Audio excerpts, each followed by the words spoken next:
The selection, the Varth Collective, had been conquering species for 3,000 years, and they had never once failed in their mission to dominate the galaxy. Their method was simple, and it was cruel, and it worked every single time without exception.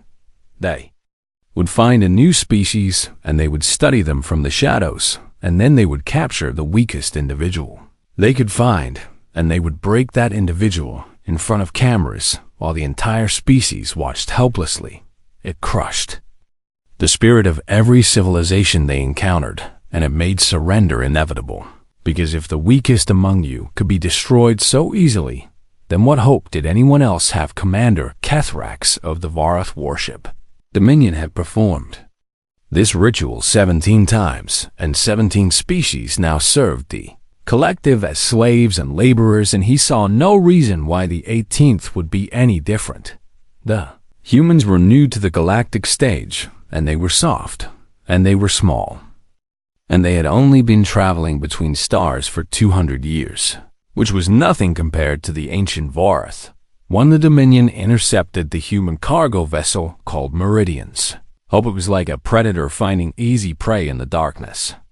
Of Space Thrax ordered his soldiers to scan every human aboard and find him the weakest one, and his scanners were very good at their job. They found Private Marcus Chun hiding in a supply closet, and trembling Marcus Chen was 23 years old, and he had joined the military because he wanted to help people, but he had never been suited for combat, and everyone knew it, including himself. His military record showed that he suffered from anxiety disorder, and that he had been rejected from 3 different combat postings because psychologists determined he was not mentally strong enough for battle. He was a supply clerk who counted boxes and filled out forms, and he had never fired a weapon at another living being in his entire life. The Varth scanners detected elevated stress hormones and rapid heartbeat and shallow breathing, and they detected that his muscle mass was below average for human males, and that his combat training scores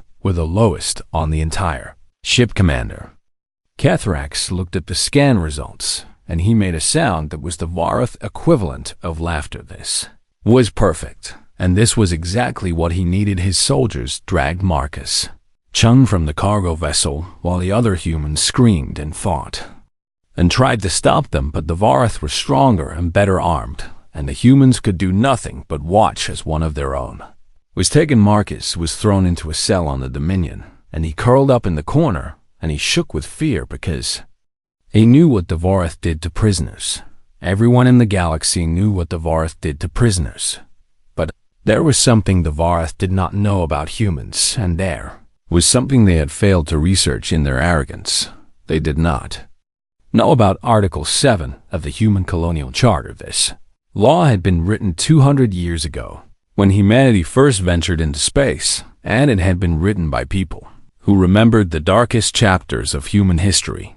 They remembered the concentration camps and the genocides and the times when humanity had turned on its own weakest members and slaughtered them by the millions.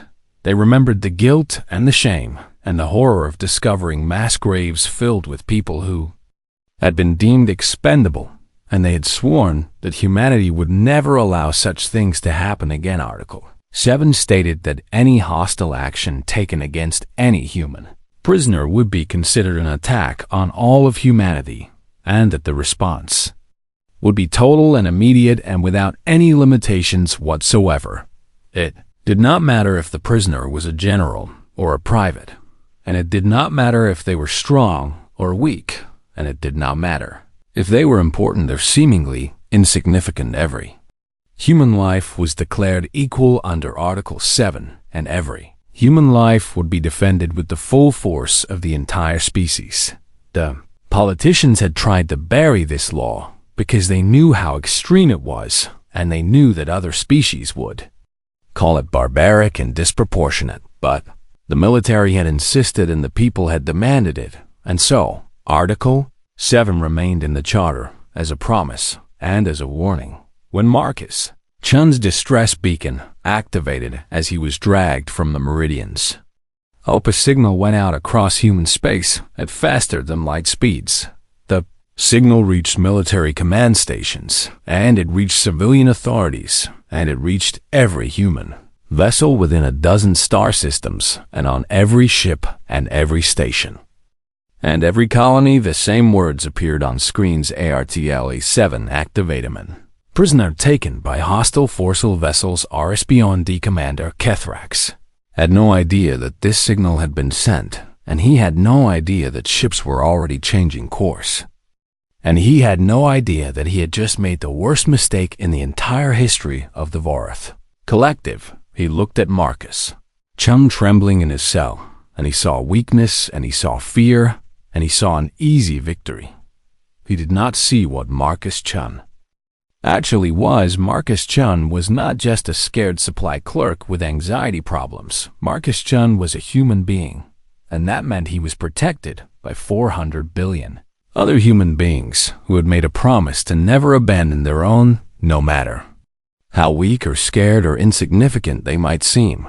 The clock was ticking now, and Kethrax had no idea in 3 days the Vorath would begin their broadcast, and in 3 days the galaxy would watch as they tried to braid Private Marcus Channon, and in 3 days humanity would show the universe exactly what happened when you touched one of their own. But for now, Marcus sat alone in his cell, and he tried to control his breathing, and he tried to remember his training, and he whispered to himself over and over again, "They are coming for May. Just have to hold on, they are coming for me." He did not know if he believed it, but he held on to those words like a lifeline because they were all he had. And somewhere in the depths of space, human ships were burning hard toward Vorath territory, and their crews were not speaking, and their faces were set like stone. Weakest human had been taken, and now the Vorath would learn what that actually meant. The broadcast commander Kethrax had a room on his ship that he called the assessment chamber, and it was the place where species learned their true nature. The room was white and sterile, and it had cameras in every corner that broadcast to every corner of the galaxy, and it had tools that could cause pain in ways that most beings could not imagine. 17 species had been broken in this room, and the average time it took was 6 hours. Some species lasted longer, and some broke faster, but eventually they all reached the same point where they begged and pleaded and renounced their own kind and declared that Vorath superior. This was the moment Kethrax lived for, because this was the moment when conquest became inevitable. He had Marcus Chun brought to the assessment chamber on the 3rd day after his capture, and he had the cameras activated, and he began his work. The broadcast went out across the galaxy, and billions of beings watched, as they always did, because the Vorath made sure everyone saw what happened to those who resisted. But this time something was different.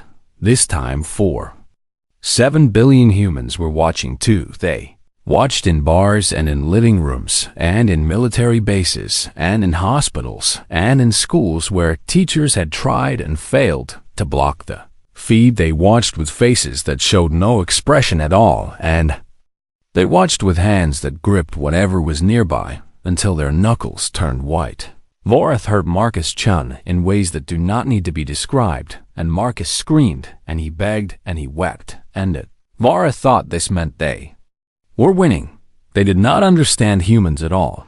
They did not understand that screaming and breaking were two completely different things. Marcus screamed because he was in pain, and that was a natural response, and there was no shame in it, but he did not break. Breaking meant giving up, and breaking meant surrendering, and breaking meant telling the Vorath what they wanted to hear. Marcus did none of these things. On the 1st day he screamed, and the Vorath were pleased. On the 2nd day he wept, and the Vorath were satisfied. On the 3rd day he began to speak directly to the camera, and the Vorath were confused. He looked into the lens with swollen eyes and split lips, and he said words that made no sense to Commander Kethrax. "No, you are watching. I know you are coming.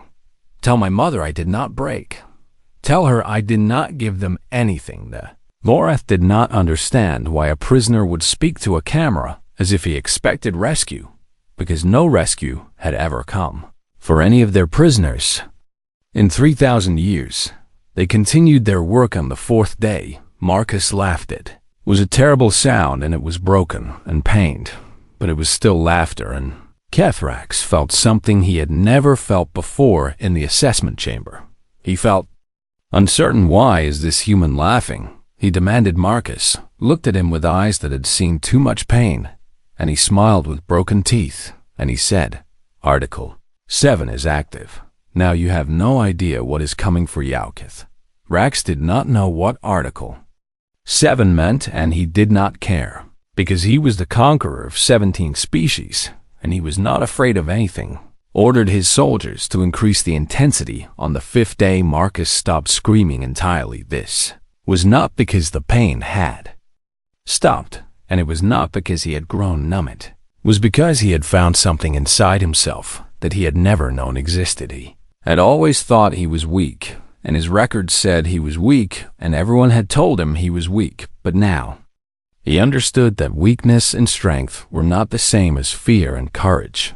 He was afraid, and he was in agony, and he wanted to die, but he would not break. He would not give the Vorath the satisfaction. He would hold on, because somewhere out there, his people were coming, and he believed in them even if he had never believed in himself. On the 6th day, Marcus looked directly at Commander Kethrax, and he spoke in a voice that was barely a whisper, but the cameras picked up every word. You think you have won. You think I am proof that humans are weak, but you have made a terrible mistake.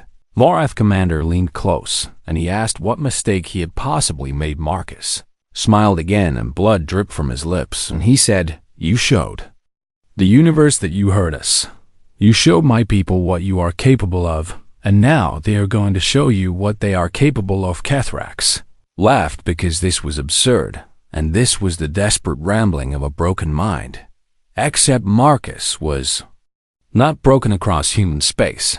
The broadcasts had been watched and recorded and analyzed, and shared mothers had seen what was being done to a boy who could have been their son. Fathers had seen what was being done to a young man who reminded them of themselves. Soldiers had watched their comrades suffer, and they had made silent promises that they would keep. The human fleet had been gathering for 6 days now, and it was the largest fleet humanity had ever assembled, and it was not coming to negotiate. Admiral Waylin Park stood on the bridge of her flagship, and she watched the latest broadcast, and her face showed nothing, but her eyes were burning. How long until we reach Vorath space? She asked. 16 hours. Admiral Park nodded once. Send a message to all ships. The message was simple: no mercy, no negotiation. Article 7 Rules of Engagement. Her officers did not question the order, because they had all watched the same broadcasts, and they had all made the same silent promises. Marcus Chun held on, and humanity came for him like a storm that had been building for 1,000 years. Article 7 The Galactic Concord had existed for 10,000 years, and in that time they had developed rules for warfare that all civilized species were expected to follow. These rules demanded proportional response, which meant you could not destroy a planet because someone stole a ship. These rules demanded protection of civilians, which meant you could not target cities and hospitals and schools. These rules demanded negotiation, which meant you had to give your enemy a chance to surrender before you destroyed them completely.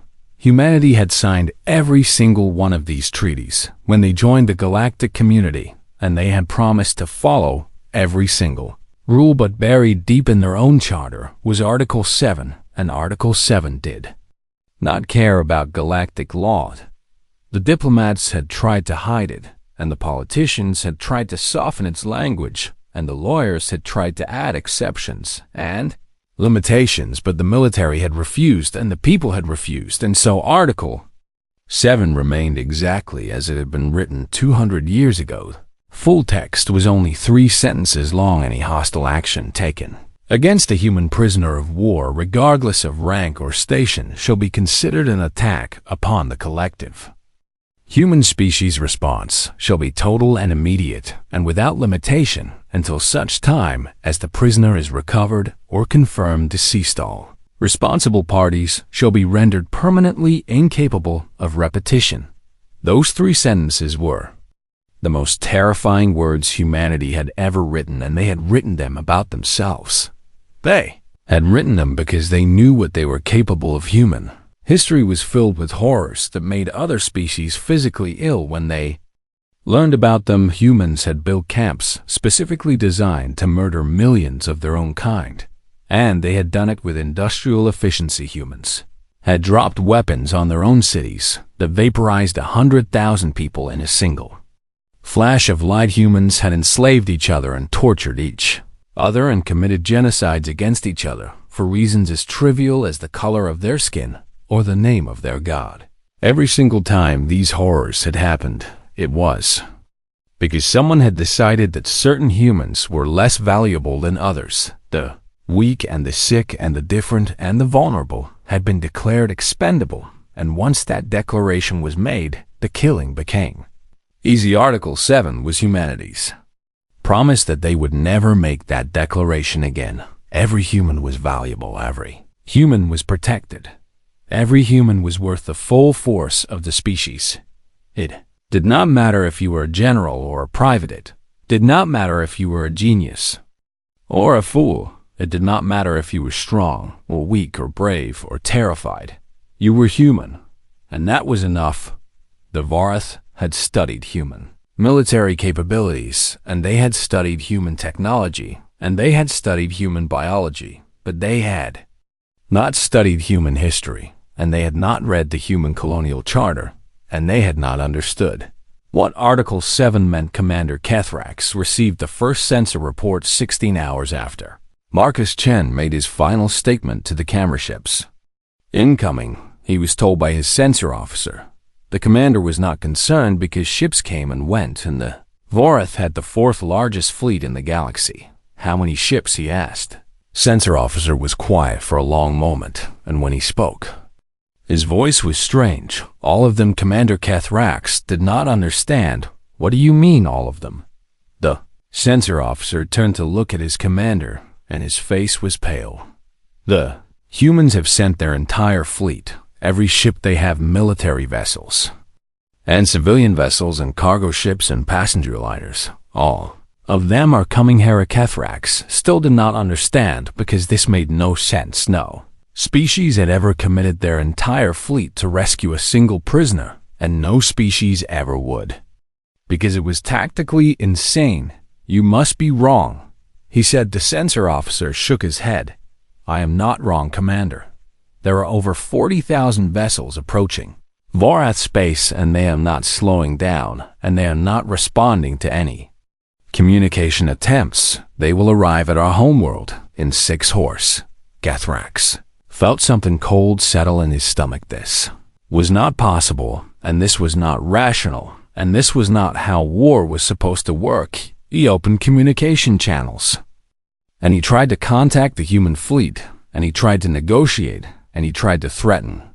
The humans did not respond. He broadcast offers of returning the prisoner, and he broadcast apologies, and he broadcast demands to know what they wanted. Humans did not respond. For 6 hours the Vorath watched the human fleet approach, and for 6 hours they sent message after message and received nothing but silence. And then the fleet arrived. Admiral Park stood on her bridge, and she looked at the Vorath homeworld on her view screen, and she felt nothing but cold certainty. Open a channel to all Vorath frequencies, she ordered. The channel opened, and she spoke. This is Admiral Waylin Park of the Human Colonial Authority. You have taken one of our people, and you have heard of all 7 of our charter is now active. You will return Private Marcus Chen to us, alive and unharmed. You will surrender Commander Kethrax to human justice. You will disable all weapons and surrender your fleet. You have 1 hour to comply. If you do not comply, we will begin systematic destruction of your civilization. This is not a negotiation. The Bios did comply. We will begin systematic destruction of your civilization. This is not a negotiation. This is not a negotiation. The Vorath High Command received this message, and they laughed because this was absurd, and this was a bluff, and no species would actually destroy a civilization over a single prisoner. They sent back a counteroffer. The humans did not respond. They sent back threats. But humans did not respond. 1 hour passed, and then the human fleet opened fire, not on military targets, on everything. The response, the first thing the humans destroyed, was the Vorath defense network. Thousands of satellites and weapons platforms that had protected their homeworld for centuries were reduced to debris in less than an hour.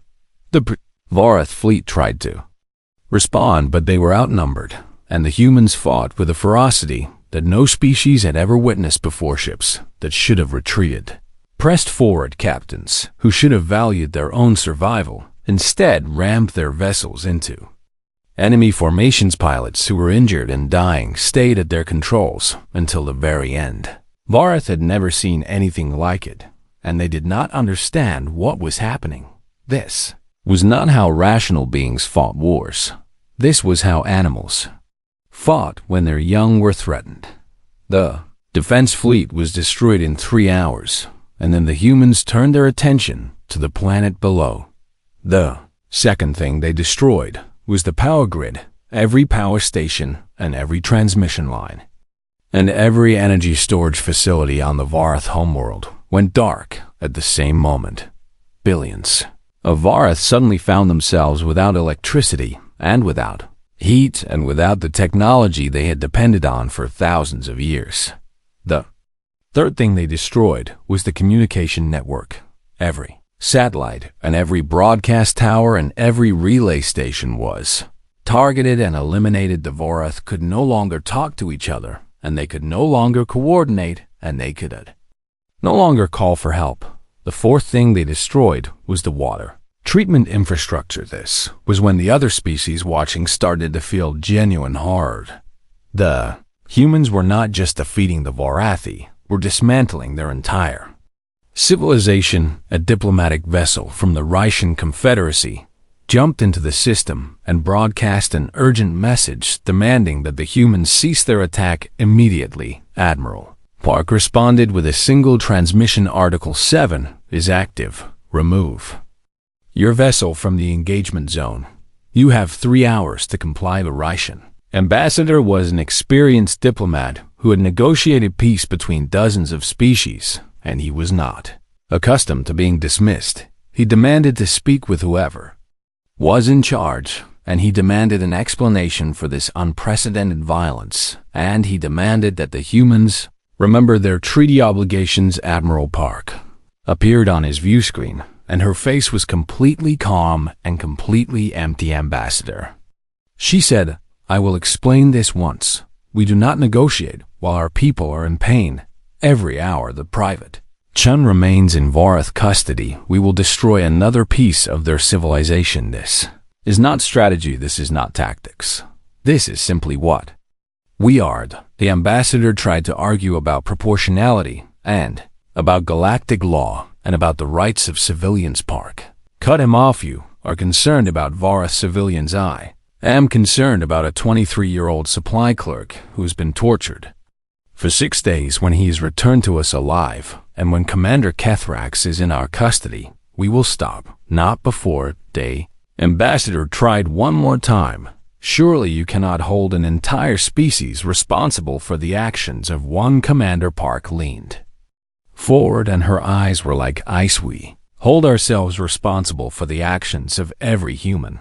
That is why we wrote Article 7. If any human anywhere can be taken and tortured without consequence, then no human anywhere is safe. We learned this lesson the hard way, Ambassador. We learned it in camps where millions died because they were deemed expendable. We learned it in wars where we killed each other by the hundreds of millions. We will not learn it again. She straightened now. Remove your vessel, or it will be removed for youth. Ryshan ship left. The destruction continued. By the end of the first day, 3 major cities had lost all power and water, and the Vorath government was in chaos. By the end of the second day, the number was 17 cities, and the Vorath military was begging for terms. By the end of the third day, the Vorath people themselves had begun to turn on Commander Kethrax, because they understood now that this would not stop until the humans got what they wanted. Could not believe what was happening. He had conquered 17 species, and none of them had ever responded like this. None of them had ever been willing to commit everything to save a single individual. He watched his civilization crumble, and he still did not understand. How can one prisoner be worth this much? He screamed at his officers, one of them a younger Vorath who had studied humans more carefully than his commander answered quietly. To them he is not one prisoner. To them he is all of them. Every human sees themselves in that cell. Every human mother sees her child. Every human soldier sees their comrade. When you heard him, you heard all of them, and now all of them are Haraketh. Finally understood. But it was far too late. His own officers seized him on the 9th day. They put him in chains and they contacted the human fleet and they begged for mercy. Admiral Park responded, "Bring us Private Chun alive. Bring us Commander Kethrax in custody. Then we will stop." 3 hours later, a shuttle launched from the Vorath homeworld, carrying a broken but living Marcus Chen and a chained and defeated Kethrax. The human fleet stopped firing. But they did not leave. They stayed in orbit around the Vorath homeworld for 3 more days, while Marcus Chun received medical treatment, and while Commander Kethrax was transferred to human custody. They stayed as a reminder, they stayed as a warning, and then finally they left, but the galaxy would never forget what they had seen. The law of the pack, the Galactic Concord called an emergency session 3 days after the human fleet withdrew from Vorath. Space representatives from over 200 species gathered to discuss what they had witnessed and to decide what should be done about humanity. Many of them were horrified, many of them were outraged, many of them demanded that humanity be sanctioned and punished and expelled from the galactic community for their barbaric and disproportionate response. The human representative was a woman named Sarah Okonkwo, and she sat alone at her delegation's table, and she listened to species after species condemn her people. When it was finally her turn to speak, she stood slowly and she looked around the assembly hall and she began, "You want to know why we have Article 7. You want to know why we burned cities for one man. He will tell you." She pressed a button and Marcus Chen's military record appeared on every screen in the chamber. "This is Private Marcus Chun. He was a supply clerk. He had anxiety disorder. He was rejected from 3 combat postings because psychologists determined he was not mentally fit for battle by every metric you would use to measure the value of a soldier. He was the weakest human on that ship." She paused, "And we burned 17 cities for him, not because he was valuable, not because he was strategic, not because he was important, but because he was ours." The chamber was silent. Okonkwo continued, "You call our response barbaric, and perhaps you are right. But let me tell you why we wrote Article 7. We wrote it because we know ourselves better than any species in this galaxy knows themselves. We know what we are capable of." She pulled up images that made several delegates look away. "These are concentration camps. From our history, these are places where we put our own people and murdered them by the millions, not because they were enemies, not because they were criminals, but because someone decided they were less valuable than other humans." She pulled up more images. "These are mass graves. This is what happens when humans start calculating the value of human life. This is what happens when we decide that some of us are expendable. The strong survive and the weak are sacrificed. And the math seems to make sense. Until you find yourself standing in front of a pit filled with bodies, and then you realize that you have become monsters." She lowered her hand. "Article 7 is not a military doctrine. It is a leash. It is the chain we wrapped around our own necks to make sure we could never again become the species that throws its weakest members into pits.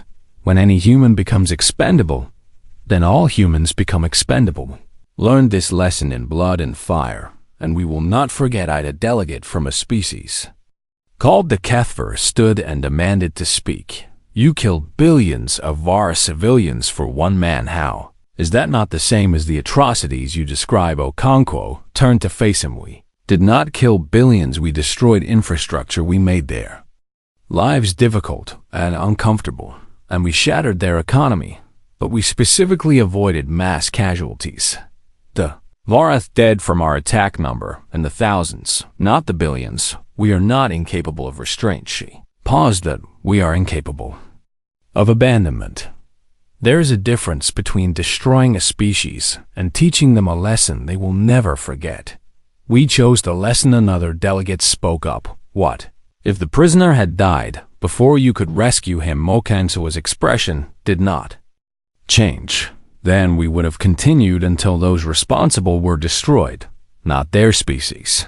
Those responsible, Commander Kethrax, and everyone who participated in the torture. We do not believe in collective punishment of innocence, but we also do not believe in allowing those who harm our people to escape consequences.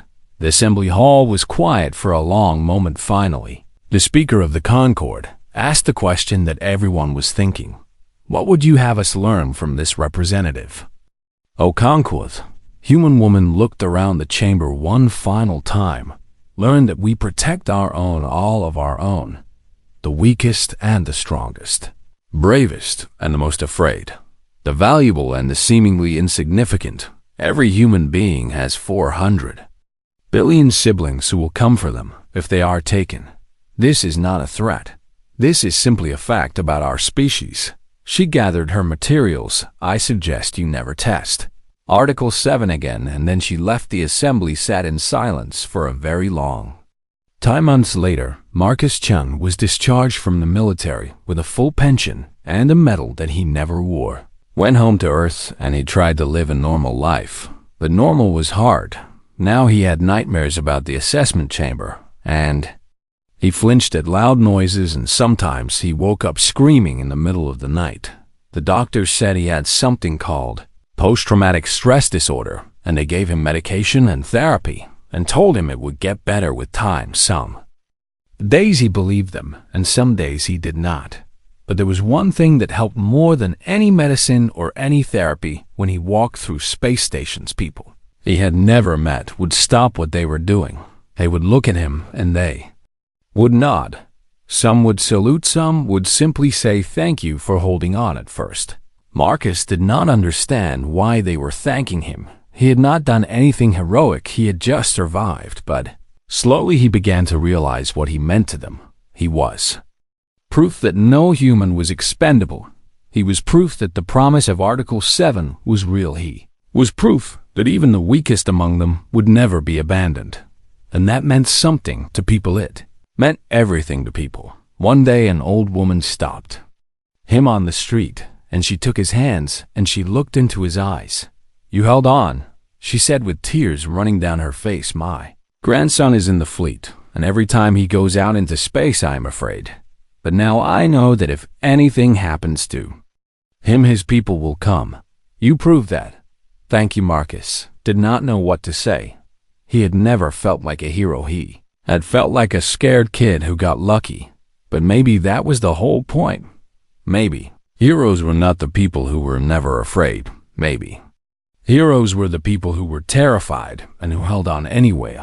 Cross the galaxy species added a new factor to their calculations when dealing with humanity. The humans are protective of their own, all of their own. Do not touch them. Do not test them. Do not assume that any human is expendable, because they will come for that human with everything they have, and they will not stop until they get them back. This was not humanity's strength. This was humanity's warning, and the galaxy had finally learned to listen.